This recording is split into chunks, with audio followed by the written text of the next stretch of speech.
Hola a todos, mi nombre es Omar Alfonso, estudiante de Derecho de la Universidad Cooperativa de Colombia, y en esta oportunidad voy a hablarles de uno de los personajes más importantes de la historia de nuestro país y uno de los hechos que dejó una huella imborrable en Colombia. Hoy les voy a hablar de Jorge Eliezer Gaitán y del Bogotazo, así que acompáñenme a ver este video. Yo hablo otro lenguaje, que no es este lenguaje del odio, que no es este lenguaje de las jugadas electoreras, que no es este lenguaje de que en este país el poder tiene que pasar de don fulano para ir a don sultano y volver a ir a don sultano para volver a don mengano y de don mengano para ir a don sultano.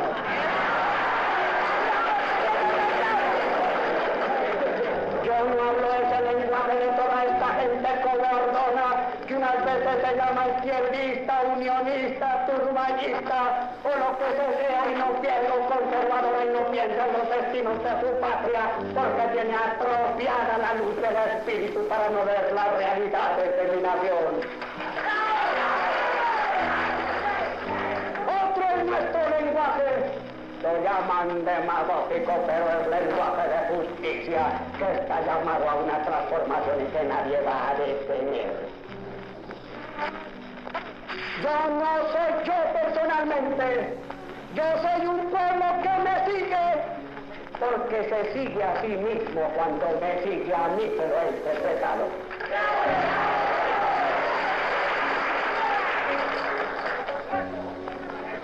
Yo no soy de los caudillos que están llevando a la multitud. Me siento llevado por ella. Tengo fe en ella.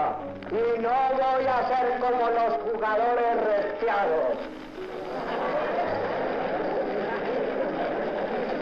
Pero sí voy a ser como los hombres que saben que cuando hay un grande ideal por medio, si el médico, si el enfermo llama en ayuda, están obligados a dar la transfusión de su propia sangre si necesario fuera.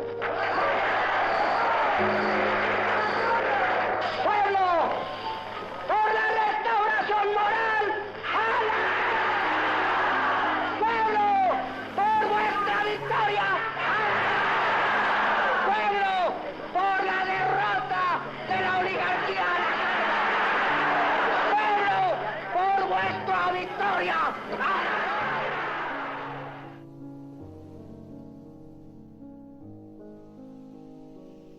Fue un jurista, escritor, profesor, orador y político colombiano, miembro y líder del Partido Liberal. La mayoría de historiadores aseguran que Jorge Eliezer Gaitán Ayala nació el 23 de enero en el barrio Las Cruces en Bogotá, aunque otros aseguran que su nacimiento fue en el municipio de Cucunúa, Cundinamarca. Su padre, Eliezer Gaitán Otálora, era un activo militante político del liberalismo. Sin embargo, su familia no tenía una estabilidad económica, razón por la cual el pequeño Jorge Eliezer creció en medio de incomodidades y necesidades en el barrio popular Egipto de Bogotá. En cuanto a su madre, Manuela Ayala Beltrán, se puede decir que ella era maestra y fue la responsable de la educación del pequeño Jorge en sus primeros años. Posterior a ello, él pasó al Colegio Católico de San Vicente de Paúl. Luego se mudó al municipio de Facatativá, pueblo natal de su madre, para terminar sus estudios de primaria en el Colegio María Gudi. Su bachillerato lo estudió gracias a una beca en el Colegio Simón Araujo, ya que sus padres no pudieron terminar de costear su educación. Sin embargo, tuvo que terminar su bachillerato en otra institución, por problemas con un docente del Colegio Simón Araujo. Además, allí era víctima de burlas de sus compañeros de clases acomodadas a causa de su pobreza. De él se cuenta que era un alumno brillante, pero muy problemático, con una extravagante manera de vestir. Sus inicios en la política se dieron en el año del 1918, en el cual fue líder estudiantil del liberalismo, apoyando la candidatura presidencial de coalición del poeta Guillermo Valencia, quien fue derrotado por el conservatismo oficialista. Luego, en 2019, fue orador en las protestas contra el presidente conservador Marco Fidel Suárez, protestas que lograron la renuncia presidencial de él en 2021. En aquellas protestas también participaron dos jóvenes periodistas, Laureano Gómez y Alberto Lleras Camargo. Antes de su renuncia, Marco Fidel Suárez le ofreció una embajada en Roma a Jorge Eliezer para que continuara sus estudios, gracias a la cercanía de la maestra Ayala, madre de Gaitán, con el presidente.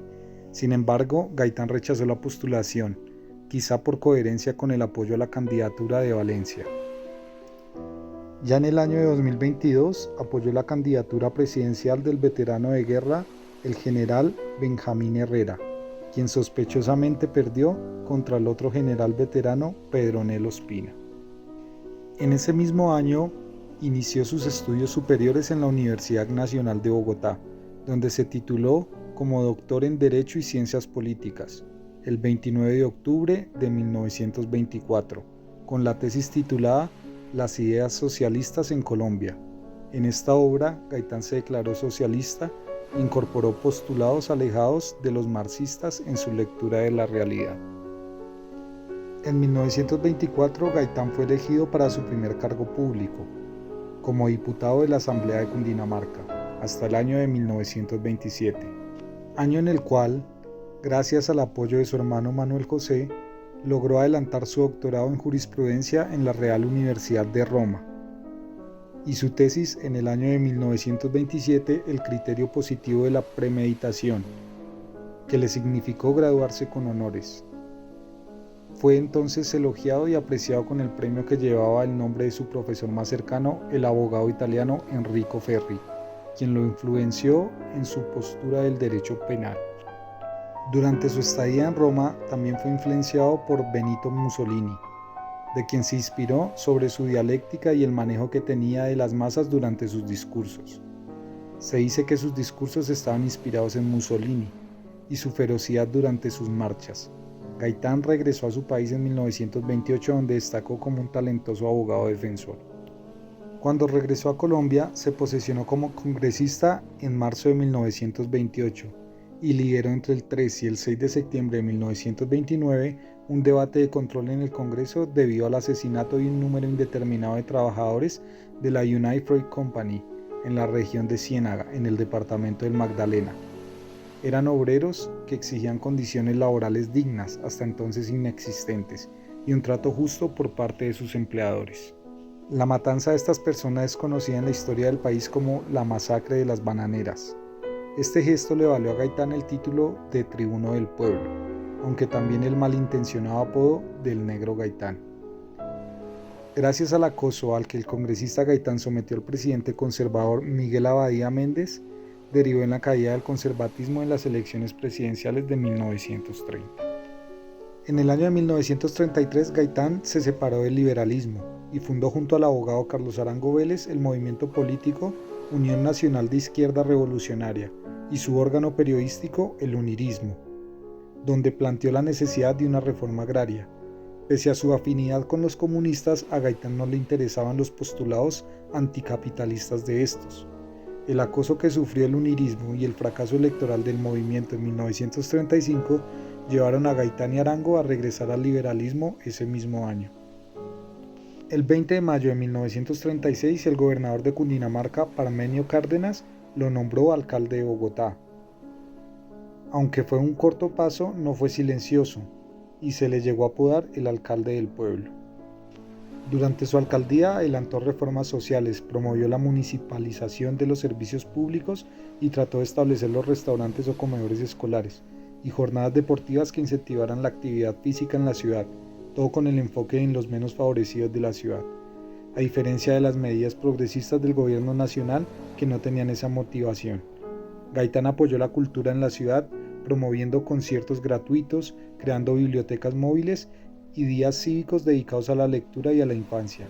De hecho, inauguró la primera feria del libro en Bogotá, llamada Feria Popular del Libro, el 10 de octubre de 1936, que actualmente se celebra en agosto. Sus opositores también afirmaban que con sus medidas de actividad física y culturización de la población, asemejaba a las medidas fascistas de acondicionamiento de la población civil. Gaitán siempre negó las vinculaciones con el fascismo, pues decía que solo pretendía dignificar la vida de los bogotanos. Gaitán también tomó decisiones que lo hicieron inmensamente impopular, como las medidas que tomó para el embellecimiento de la ciudad, ya que se aproximaba la celebración de los 400 años de fundación de la ciudad, y Gaitán consideraba que la urbe estaba asolada por fachadas viejas y calles sucias. Por medio de un decreto, Gaitán ordenó a los propietarios de inmuebles pintar con sus ingresos las fachadas de las edificaciones y con colores escogidos por el mismo alcalde. Asegurándose de que los bogotanos pagaran las reparaciones, Gaitán quería crear cultura ciudadana y generar austeridad del gasto para la destinación de los recursos a la cultura y la educación de la ciudad. También obligó a las empresas con chimeneas a instalar filtros para no contaminar el aire de la ciudad.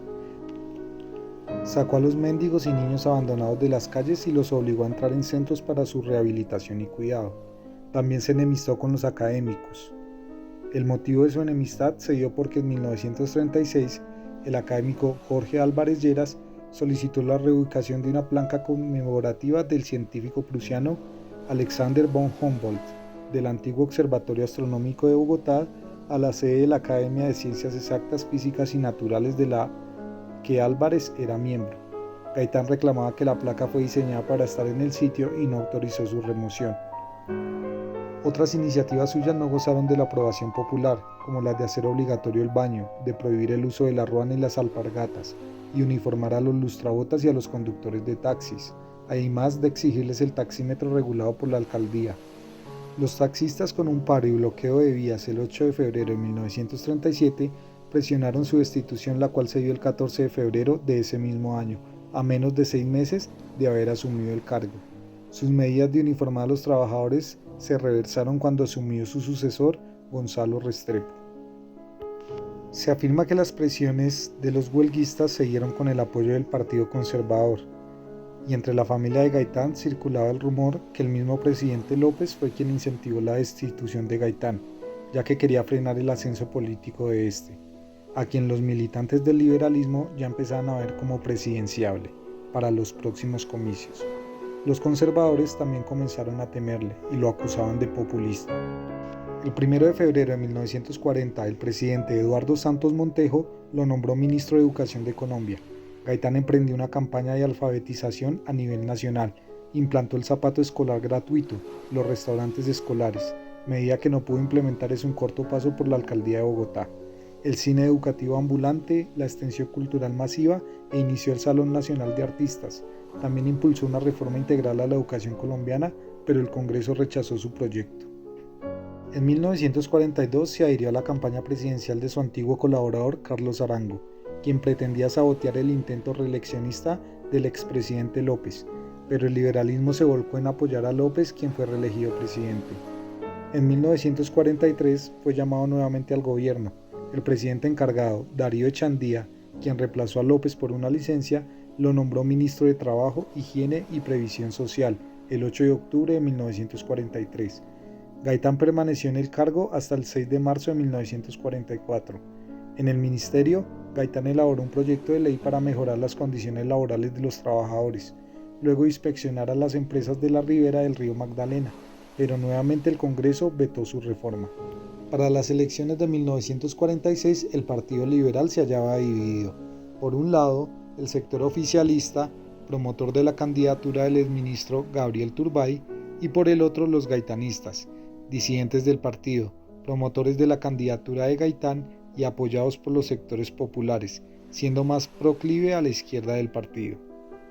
La división liberal fue aprovechada por el Partido Conservador, el cual buscaba afanosamente recuperar el poder desde que lo perdió en 1930. Los conservadores enviaron al empresario Mariano Ospina Pérez. Al final, los liberales no pudieron evitar que Ospina ganara las elecciones, y pese a lo cual se considera que esa fue la plataforma política de Gaitán, quien sin maquinaria para su campaña le restó votos al oficialismo liberal. En las elecciones legislativas de 1947, el Partido Liberal, aunque dividido entre las dos corrientes políticas, logró una mayoría indiscutible en el Senado: 35 senadores liberales, 22 gaitanistas, 13 directoristas y 28 conservadores, y en la Cámara 74 representantes liberales, 44 gaitanistas, 30 directoristas, y 57 representantes para los conservadores. El 24 de octubre de 1947, Gaitán fue proclamado jefe único del Partido Liberal, derrotando a Eduardo Santos. A principios de 1948, Gaitán encabezó una manifestación conocida como la Marcha del Silencio, a la que asistieron 100.000 personas de todo el país. Al final de esta, pronunció un discurso conocido como Oración por la Paz, dirigido al presidente Ospina Pérez. Señor presidente, serenamente, tranquilamente, con la emoción que atraviesa el espíritu de los ciudadanos que llenan esta plaza, os pedimos que ejerzáis vuestro mandato, el mismo que os ha dado el pueblo, para devolver al país la tranquilidad pública. Todo depende ahora de vos. Quienes anegan en sangre el territorio de la patria cesarían en su ciega perfidia. Esos espíritus de mala intención callarían al simple imperio de vuestra voluntad. Amamos hondamente a esta nación y no queremos que nuestra barca victoriosa tenga que navegar sobre ríos de sangre hacia el puerto de su destino inexorable. Señor presidente, en esta ocasión no reclamamos tesis económicas o políticas. Apenas os pedimos que nuestra patria no transite por caminos que nos avergüencen ante propios y extraños. Os pedimos hechos de paz y de civilización. Nosotros, señor presidente, no somos cobardes. Somos descendientes de los bravos que aniquilaron las tiranías en este suelo sagrado. Somos capaces de sacrificar nuestras vidas para salvar la paz y la libertad de Colombia. Impedir, Señor, la violencia. Queremos la defensa de la vida humana, que es lo menos que puede pedir un pueblo. En vez de esta fuerza ciega desatada, debemos aprovechar la capacidad de trabajo del pueblo para beneficio del progreso de Colombia. Señor presidente, nuestra bandera está enlutada y esta silenciosa muchedumbre y este grito mudo de nuestros corazones solo reclama que nos tratéis a nosotros, a nuestras madres, a nuestras esposas, a nuestros hijos y a nuestros bienes, como querríais que os traten a vos, a vuestra madre, a vuestra esposa, a vuestros hijos y a vuestros bienes. Os decimos finalmente, excelentísimo Señor, bienaventurados los que entienden que las palabras de concordia y de paz no deben servir para ocultar sentimientos de rencor y de exterminio. Malaventurados los que en el gobierno ocultan, tras la bondad de las palabras, la impiedad para los hombres de su pueblo, porque ellos serán señalados con el dedo de la ignominia en las páginas de la historia. El 15 de febrero, Gaitán se manifestó nuevamente en Manizales, esta vez con un discurso llamado Oración por los Humildes, como homenaje a 20 liberales masacrados en el departamento de Caldas. Compañeros de lucha, al pie de vuestras tumbas juramos vengaros, restableciendo con la victoria del Partido Liberal los fueros de la paz y de la justicia en Colombia. Os habéis ido físicamente, pero que tremendamente vivos estáis entre nosotros. El 18 de marzo, en vista de la inacción gubernamental frente a la creciente violencia política y especialmente ante los hechos del día anterior en Bucaramanga, donde grupos no identificados atacaron a ciudadanos liberales, Gaitán cortó los lazos del liberalismo con el gobierno al pedir la renuncia de sus ministros. Ospina Pérez procedió a nombrar al caudillo conservador Laureano Gómez como ministro de Relaciones Exteriores. El 30 de marzo se inauguró en Bogotá la 9ª Conferencia Panamericana, en la que Estados Unidos tenía como preocupación la lucha contra el comunismo. La delegación colombiana fue presidida por Laureano Gómez, quien vetó a Gaitán y logró que se invitaran únicamente a los dirigentes tradicionales del liberalismo.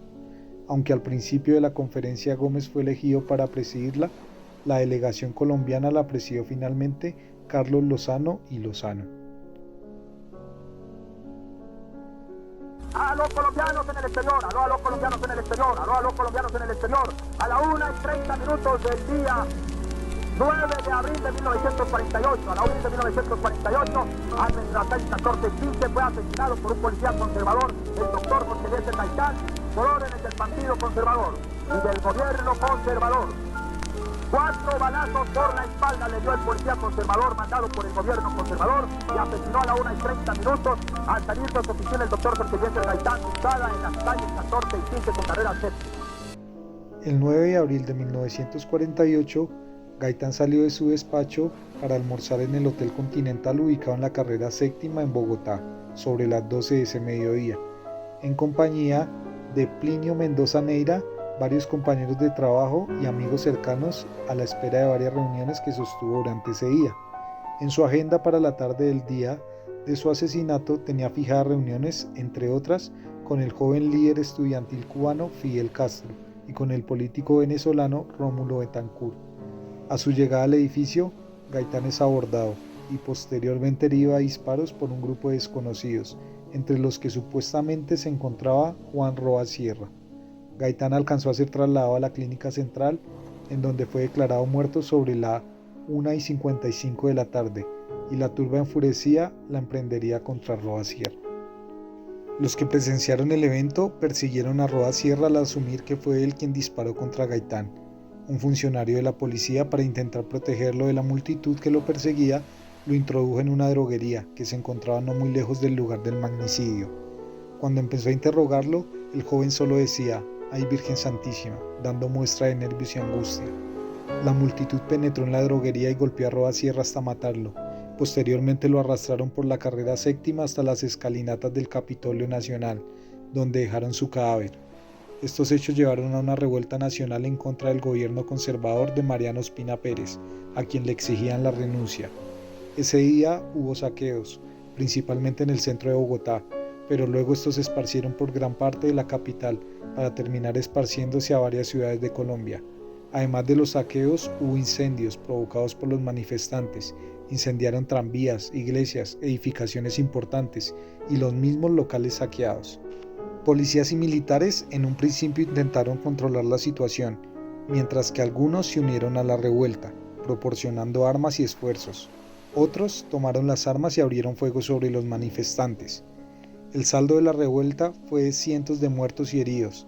Las cifras van desde 500 muertos, reportados por un cable de la embajada alemana, hasta la extraoficial de más de 3.000. Los daños materiales corresponden a múltiples saqueos y al incendio y posterior derrumbe de 142 construcciones, entre las que se encontraban casas particulares, hoteles e iglesias del centro de la ciudad.